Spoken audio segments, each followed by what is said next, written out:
Scion Mask of Mythos foi recentemente enviado para os apoiadores em versão preliminar para cotejo e testes. E cá estamos nós falando novamente sobre esse livro. Mas antes de começarmos, uma coisa deve ser deixada bem clara. E Onyx Path fala disso muito bem num trecho logo no início do livro. Tomemos um minuto para discutir o homem. Lovecraft, para os que não sabem, foi um ardente racista, antissemita, misógino e possuidor de algumas outras crenças retrógradas. Ele era tão racista para seu tempo que alguns de seus contemporâneos, dos quais alguns eram racistas, escreviam sobre ele ser racista e misógino demais. Não há como defender o homem, suas crenças, ações ou ódio. O cerne da obra de Lovecraft está ligado às próprias crenças sob uma fina camada de horror cósmico. Na realidade, sua escrita, embora a fundação deste mesmo universo, representa uma pequena porcentagem dos escritos dos mitos. Apesar de suas culpas, ele acreditava em permitir que outros moldassem os mitos e colaborou com outros escritores. Ele não queria que os mitos se limitassem a uma pessoa ou companhia e acreditava que ideias adicionais o melhoravam. Porém, seu explícito racismo e xenofobia moldaram o mundo que ele viu e criou nos mitos. Não pretendemos ignorar esta realidade. Pretendemos tomá-la de volta. Não nos faremos de desentendidos e informamos a você, leitor, de nossa missão de antemão. O medo de Lovecraft o fez o escritor que ele foi. Mask of Mythos se constrói no mundo que ele só ofereceu a escritores brancos há um século atrás. E nos apropriamos do mitos. O mundo que ele criou continuou muito depois dele e foi expandido e remoldado por mais de 100 escritores e artistas, muitos dos quais são pessoas que teriam sido alvo dos preconceitos de Lovecraft. É assim que a mudança ocorre. Não é algo que simplesmente acontece. Ela vem de pessoas que a confrontam de frente. Ou seja, assim como muitas empresas que fazem uso das entidades de Lovecraft, nós saudamos os mitos e ignoramos completamente o homem lastimável que seu autor veio a ser. Isso posto, agora sim, falemos sobre o livro em si. Ele se define como um suplemento para Scion Origin e Hero. Até aí, novidade nenhuma. Mas isso quer dizer, na prática, que todo o material aqui contido é tão canônico ou não, quanto o próprio grupo ou guia de história quiser, ou não. Ou seja, se você quer entidades alienígenas de poder imensurável na sua aventura, aqui é o lugar para encontrá-las. Ou se você não quiser saber dos fetiches por peixe que certo autor tinha, deixe pra lá e tá tudo bem. Os mitos, como são chamados coletivamente o panteão de seres imensuravelmente poderosos criados pelo Lovecraft, são literalmente isso mesmo. Entidades alienígenas e que a mente humana, por mais fantástica que seja, pondo de uma maneira bem simples, é incapaz mesmo de até processar. Sim, deuses e titãs também possuem uma escala de poder humanamente imensurável. Mas eles, de algum modo, ainda se originam e se relacionam com o mundo. Eles são reais, táteis, e fazem pelo menos um mínimo de sentido. Os mitos não se preocupam muito com esse último quesito.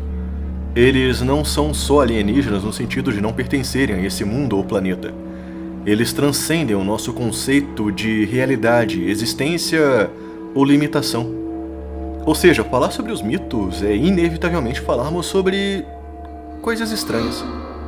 Muito estranhas. E logo de cara entramos no panteão mitos propriamente dito. Mecanicamente, os mitos se comportam como deuses. Eles originam ou escolhem Erels para cumprirem com seus desígnios na Terra. Apenas um dentre centenas de outros palcos de seus conflitos internos cosmo afora. Porém, nem todo Erel dos mitos é necessariamente um cultista convicto e fiel às intenções de seu patrono. Um jogo de Scion Mask of Mythos tipicamente acaba sendo uma tentativa de usar o profano fogo extraterrestre dos grandes antigos para salvar a humanidade de algum outro grande antigo. Deuses, titãs e dragões também podem estar no meio do fogo cruzado? Claro que sim. E como não pode deixar de ser, temos todos aqueles nomes que nem mesmo o próprio autor sabia como pronunciar direito. Cthulhu, Cthulhu, Yogi, Sotote, enfim, o não, tá errado isso. Nigurats. Enfim. O livro, além de apresentar novas regras para a investigação, muito à maneira em que os personagens dos livros dos mitos acabam descobrindo bem mais do que deveriam e esperavam, Ele também traz um capítulo inteiro sobre lugares miskatônicos, uma lista de cidades e seus pontos mais relevantes para narrativas relacionadas ao universo dos mitos. Eu sinceramente sinto falta disso em outros suplementos e materiais sobre os outros panteões. Aqui temos lugares como Arkham, a Universidade Miskatonic e as cidades de Innsmouth e Dunwich. O capítulo seguinte detalha como narrar Mask of Mythos, usando ou não a ideia de horror cósmico mítico, ou apenas de horror cósmico mesmo. No sexto capítulo temos uma pequena aventura, Trabalho de Erel, pronta para bandos pré-visitação ou para Erels já visitados, mas que estejam tendo contato com os mitos pela primeira vez. Nossa história começa com Ben Moore, um Erel de Odin que já viveu dias melhores. Tendo falhado em seu feito de bando, ele agora tenta simplesmente levar uma vida tranquila. Recentemente, ele parece ter recebido uma misteriosa pintura como agradecimento por algum feito passado seu. Ele chamou seus antigos colegas de bando e seus amigos sussurros para avaliá-la e talvez vendê-la por alguns muito necessários trocados. Mas quando todos chegam lá, tudo o que encontram é o quarto ensanguentado de Moore e nenhum sinal da pintura. O livro se encerra com uma lista muito legal de antagonistas e novos poderes para eles.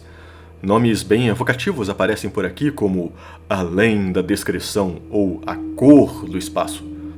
Outros conhecidos, até mesmo de outros RPGs sobre os mitos, também estão às caras por aqui, como os Migo, as Crias de Cthulhu e os Cães de Tyndalos.